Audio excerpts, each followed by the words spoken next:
নমস্কার বন্ধুরা, কেমন আছো সবাই? আশা করি আমার সব বন্ধুরা ভালো আছে। আজকে আবারও মূলোর একটা রেসিপি নিয়ে চলে এসেছি। মূলো নামটা শুনলেই অনেকে কিন্তু একদমই খেতে পছন্দ করো না। আজকে মূলো রেসিপি এমনভাবে বানাবো, একবার খেলে কিন্তু বারবার খেতে ইচ্ছা করবে।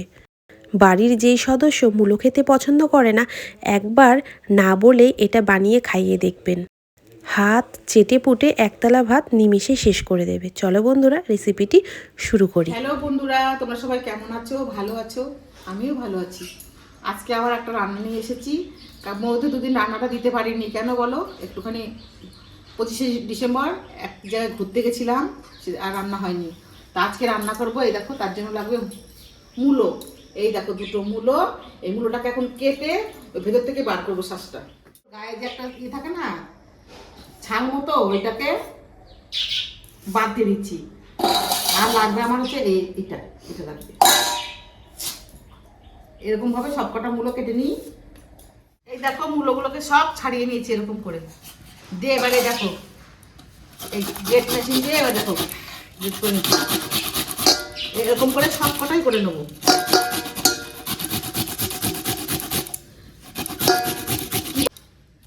কি বলতো, এই অনেকে তো মূলো খেতে ভালোবাসে না, না কেমন একটা মূলো মূলো ভাবে। এরকম করে রান্না করলে, মানে যেরকম করে রান্না করবো, যে নুন দিয়ে তো আমি মাখিয়ে রাখবো, যে নুন মূলোর যে জলটা তো বেরিয়েই যাবে, তাহলে আর মূলোর গন্ধটা আর অত আসবে না, বুঝতেই পারবে না এটা মূলো নাকি। আমি রান্না যখন করবো দেখবে কেমন করে রান্নাটা করছি।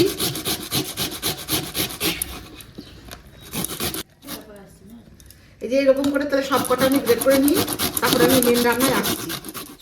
এই দেখো, সব কটাকে ওই যে গ্রেড করে নিয়েছি। দেখো কত জল উঠেছে, দেখো দেখো জল দেখেছো। এটাকে আমি এই দেখো হাতেই নুন নিলাম, নুন মেখে রাখবো। এ দেখো নুন মেখে রাখলাম। নুন মাখার পরে আবার একটুখানি পরে এটাকে ধুয়ে নেব। থাক, রেস্টে থাক একটু।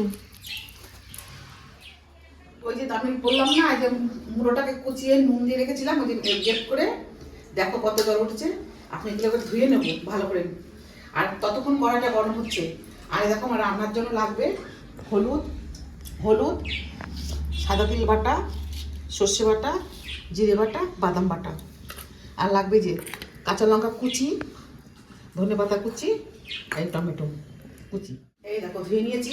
আমি এখান থেকে সব জলটা নিংড়াই নিয়ে দেখো একটু একটু জল রেখেছি। কি বলতো বন্ধুরা, একটু জল না রাখলে পরে আবার তাহলে আমাকে এক্সট্রা আবার জল দিতে হবে। কড়াই গরম হয়ে গেছে, আমি তেল দেব।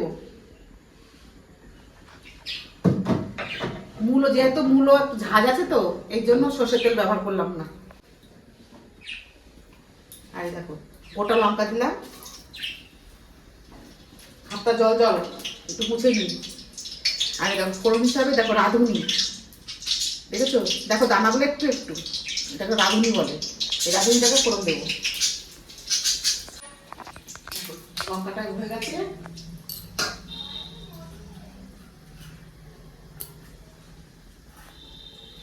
কাঁচা লঙ্কাগুলো যে গোল গোল করে কুচি করে রেখেছিলাম, এটা তেলে দেবো।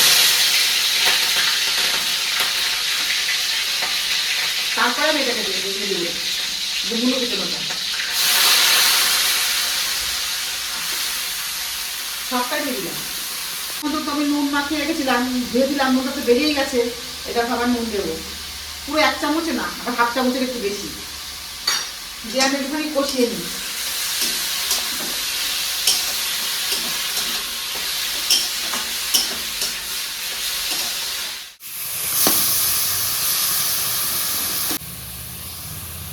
মনে হচ্ছে না যে নারকোল কোরানো, বলো? এবারে দেখো যে মশলাটা তোমাদের দেখালাম, এই মশলাটা আমি এক এক করে সবটা দিয়ে দেবো, কিন্তু বাদামটা বাদে।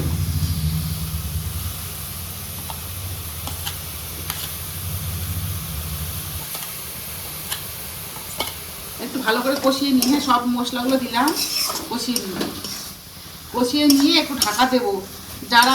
যারা মূলো খেতে একদম নাক ছিটকায়, তারা বুঝতেই পারবে না একটা মূলো খাচ্ছি না অন্য কিছু। এটা ভালো করে মিশিয়ে নিয়ে এটাকে একটুখানি ঢাকা দিয়ে রাখবো। আমি তো জল দেবো না, জল ছাড়া হবে, এই জন্য একটুখানি ঢাকা দিয়ে রাখবো। ভালো করে মিশিয়ে নিই। দেখো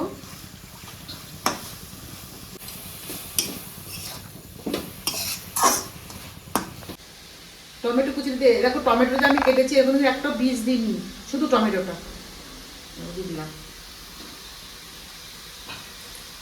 ধনে পাতা কুচিটা দিয়ে দিচ্ছি। এটা কাজু বাদাম নয়, চীনা বাদাম, ওই যে আমরা যে খাই মেলায় গেলে সেই বাদাম, যেটাকে এখন এটা জল, একটু জল দিয়ে, বাটি দেওয়ার জল ছিল, এই জলটাতে একটু মিশিয়ে দেবো।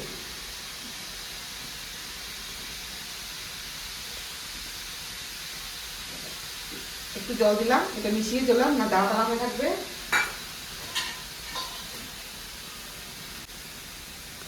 একটু ঘি ছড়িয়ে দেবো।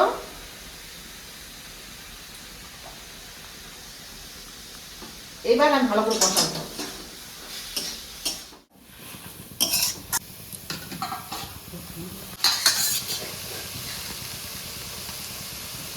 ছোট 1 চামচ চিনি দিয়ে দেবো, তাহলে ফ্লেভারটা ভালো হবে। ওপর থেকে একটু তেল দিয়ে দেবো, ভালো করে আবার কষিয়ে নেবো।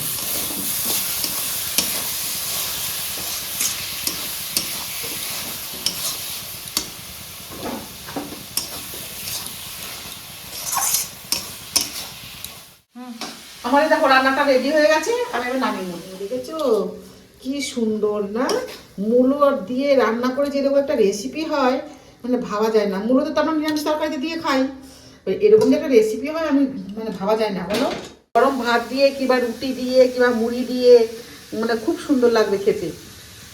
তোমরা রান্না করে খাবে আর কমেন্ট করে বলবে তো রান্নাটা কেমন হয়েছে। মূল আবার এরকম করে খাওয়া যায় নাকি, বলবে তো কমেন্ট করে যে কেমন হয়েছে। কমেন্ট তো একদমই আসছে না, তোমরা, আমি কি করে বুঝবো আমার রান্নাটা কেমন হয়?